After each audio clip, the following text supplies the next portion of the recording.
अस्सलाम वालेकुम नाज़रीन। नाज़रीन आऊं या रशीद सुमर तव्हां ॾिसी रहिया आहियो रशीद सुमर डिजिटल चैनल।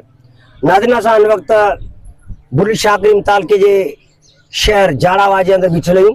मुल्क जे अंदरि महांगाई जे वधंदड़ तूफ़ान ऐं गुरबत सबबि आवाम जी ज़िंदगी जेका आहे उहा अजीरन बणी वई आहे। इन सिलसिले जे अंदरि हितां जा जेके मक़ामी माण्हू आहिनि उनखां महांगाई जे हवाले सां पुछूं था त उन्हनि जी ज़िंदगी जेका आहे सो कीअं गुज़री रही आहे। असां सां गॾु हिन वक़्तु हिकिड़ो दोस्त बीठो आहे।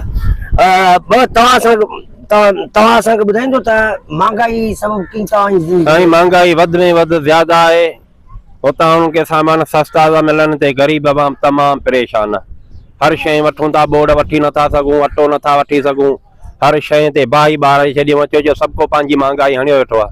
उन लाइ को कानून कोन्हे, का हुकूमत न आहे, को अवां जहिड़ा नुमाइंदा अचनि ऐं हक़ जी ॻाल्हि कनि, हक़ जो सभिनि खां पुछनि। को कानून कोन्हे। असां ग़रीब ॾियां ॾींहं न अटे सेर ला न बोर्ड ला रोज़ परेशान आहियूं। गरीब सही मजदूरी कोन थी मिले। मेरी टाइम पास पिया कयूं। अहिड़ा हालात आहिनि जेको शइ असांखे 6 में हूंदी ईअं 10 में पई मिले। जेके मजदूरी 5 रुपया प्रॉफिट हुई सभु ख़तमु थी वई।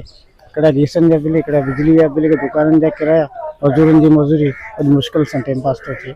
असांखे इहा बि ख़बर कोन्हे की 12 बिल ॾींहुं आहे असांखे ख़ुशी मल्हायूं या बचनि जी कयूं। पंहिंजे गुज़र जे हिसाब सां हलूं।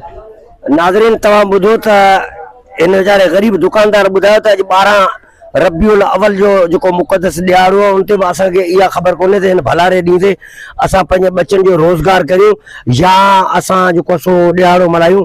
माना एतिरी गुरबत आहे। अञा असां सां गॾु हिते ॿिया दोस्त बीठा आहिनि। हिन असां जे दोस्त खां असीं पुछंदासीं अदत तव्हां हिन वधंदड़ महांगाई जे बारे में छा था चओ? महंगाई बोर्ड 2010 में बोर्ड आई न, उनमें जेके 500 रुपया किलो दाल हली 500 रुपया बटारो हले अॼु तक उहो हले पियो, सम्झे न। ऐं उहो साॻी महंगाई न टुटी कोन्हे। अच्छा, पेट्रोल जे अघनि जे अंदरि जेको वाध थियण जे करे तव्हांखे कहिड़ो मतिलबु नुक़सानु थिए पियो? पेट्रोल जे करे माना पेट्रोल जाम पियो आहे। इहो 450 रुपया लीटर, पहिरीं 550 रुपया लीटर हो, हीअं उहो साॻी हले पियो हिते। माना पेट्रोल जे अघनि जे अंदरि को बि घटिताई फ़र्क़ु कोन पियो आहे। अच्छा, महंगाई सबबि तव्हां हिते मज़दूर तबिको जेको उनजी ज़िंदगी कीअं पई गुज़रे? उते वीचारा अटे में वीचारा परेशान ऐं वीचारा मज़दूरी लाइ परेशान, मज़दूरी न आहे। नाज़रीन तव्हांजे साम्हूं आहे त वीचारो ॿुधाए पियो त मज़दूरी सबबि, मज़दूरी न हुअण सबबि, पेट्रोल जे अघ में वाध सबबि अचे माण्हुनि जी जेका ज़िंदगी आहे उहो कीअं पई गुज़रे। तव्हां ॿुधो, असां वरी अॻियां हलूं था। असां सां गॾु नंढड़ो बच्चो बीठो आहे। असां हिन खां पुछूं पुटु तव्हांखे महंगाई सबबि कहिड़ी तकलीफ़ आहे? महंगाई सबबि असीं हिते सॼो ॾींहुं महिनत करियूं था, ॿियो मज़दूरी शाम जो एतिरी मज़दूरी नथी मिले जेको शाम जो असीं पंहिंजो अटो वठी घर वञी सघूं। महंगाई सबबि एतिरो महंगाई थी वियो, पेट्रोल चोट ते चढ़ी आहे। असांजो पेट्रोल में ई ख़र्चो पूरो आहे, अटो महांगो, सारियुनि जो वरी रेट कोन्हे। इन जे करे असांखे महंगाई, असांखे इंसाफ़ खपे। हिन मासूम जूं ॻाल्हियूं तव्हां ॿुधियूं, केॾियूं ज़बरदस्त क़िस्म जूं ॻाल्हियूं कयूं त पेट्रोल जे अघनि जे अंदरि वाध सबबि न सिर्फ़ु महांगाई जे अंदरि इज़ाफ़ो आयो आहे बल्कि माण्हुनि जी जेका ज़िंदगी आहे उहा अजीरन बणिजी वई आहे। आम माण्हुनि खे त तव्हां ॿुधो, पर हिन मासूम ॿारनि जी जेका ज़िंदगी आहे उन्हनि जे मथे केॾो असरु पए पियो उहो बि तव्हां ॿुधो। अॻियां हलूं, पाण ॾिसूं था वधीक ॿिया ॻोठाणा छा था चवनि। बाबा तव्हां असांखे ॿुधाईंदो त हिन महांगाई सबबि तव्हांजो कारोबार कीअं पियो हले? सही, असांजो गुज़र सफ़र बिल्कुलु मुश्किल सां थी वियो आहे। इन जे करे पेट्रोल आसमान ते चढ़ी विया आहिनि, हर शइ बाहि ॿरी वई आहे। असां पंहिंजे बच्चनि जो अटो बि वठण में मुश्किल परेशान आहियूं ऐं ॿारनि जी तइलीम त छा, पर असां पंहिंजो अंग जो कपिड़ो बि नथा वठी सघूं। एतिरी महांगाई थी वई आहे। हे डीज़ल पेट्रोल अलाए किथे आसमान ते पुॼी विया आहिनि। जेके शयूं असां हैदराबाद खां हे सुधी वठी अचूं था उहे 150-200 रुपया रुॻो असांखे किरायो था वठनि। असीं छा करियूं? असीं ग़रीब माण्हू आहियूं, अटे में ई परेशान आहियूं। नाज़रीन तव्हां ॿुधंदा पिया अचो, मुंहिंजे कैमरामैन खे चवंदो त हिन नंढड़नि खे बि ॾेखारे त ख़बर पए त हे वीचारा माण्हू जेके आहिनि से सभु इनखे ॾेखारे ऐं वरी वापसि मुड़ा अचो।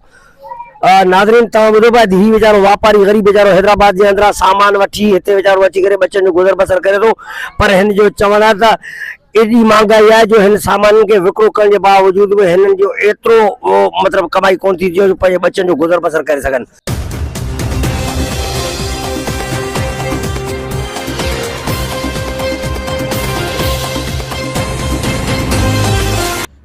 बिस्मिल्लाहिर्रहमानिर्रहीम। सर ये जो कारोबार जो हले इंताई ॾुखियो हले पियो ऐं महांगाई उरूज ते आहे। माण्हू मिसकिन वीचारा बेवेलन में परेशान आहिनि, मजबूरी न ऐं ख़ुदकशी करण में मजबूरी करण में ऐं महांगाई इंताई वधीक आहे। हीअ जेकी हुकूमत हींअर जेकी आई आहे न हली आहे सफ़ा के कम जी कोन्हे। हींअर मुशरफ जी दौर में तॾहिं हुकूमत हुई, तॾहिं उनजो अटे जो सेर हो 10 रुपया ऐं खीर जो रेट हो तक़रीबन 8 रुपया 9 रुपया किलो। हींअर माण्हू मजबूर आहिनि ऐं इनखे हुकूमत खे हिनखे हटायो वञे। हा, हुकूमत असांखे सुठो हुकुमरान मिली वञे ऐं जेकी हींअर हुकूमत आहे मौजूदु हिन में ख़तमु कयो वञे। अच्छा, इन जो सबब छा आहे महांगाई? इहो इन सबब आहे जेसीं जेकी गड़ जेके आहिनि वॾा वॾा जेके दौड़ जेसीं हिनखे कराइण नथा चाहिनि जेसीं हुकूमत खे को सहारो कोन थो मिले। जी नाज़रीन, तव्हां हितां जे शहरियुनि जूं वापारियुनि जूं दुकानदारनि जूं ऐं ॿियनि माण्हुनि जी जेके ॻाल्हियूं तव्हां ॿुधियूं त हुनजो चवणु आहे त महांगाई सबबु आम माण्हू जी जेका ज़िंदगी आहे उहा अजीरन बणिजी वई आहे ऐं माण्हू जेके आहिनि से ख़ुदकशियूं करण ते मजबूर आहिनि। ज़रूरत हिन ॻाल्हि जी आहे त महांगाई खे कंट्रोल करण जे लाइ फौरी तौर ते उपाउ वरिता वञनि त हीअ माण्हुनि वीचारनि जूं ज़िंदगी जेके आहिनि से आसान बणिजी सघनि। इंशाअल्लाह ताला ईंदड़ प्रोग्राम जे अंदरि वरी ॿिए के ॻोठ जे अंदरि ॿिए के माग जे अंदरि तव्हां सां गॾु हूंदासीं। तेसिताईं जे लाइ पंहिंजे मेज़बान रशीद सुमरे खे इजाज़त ॾिना। साथ सलामत, सन सलामत।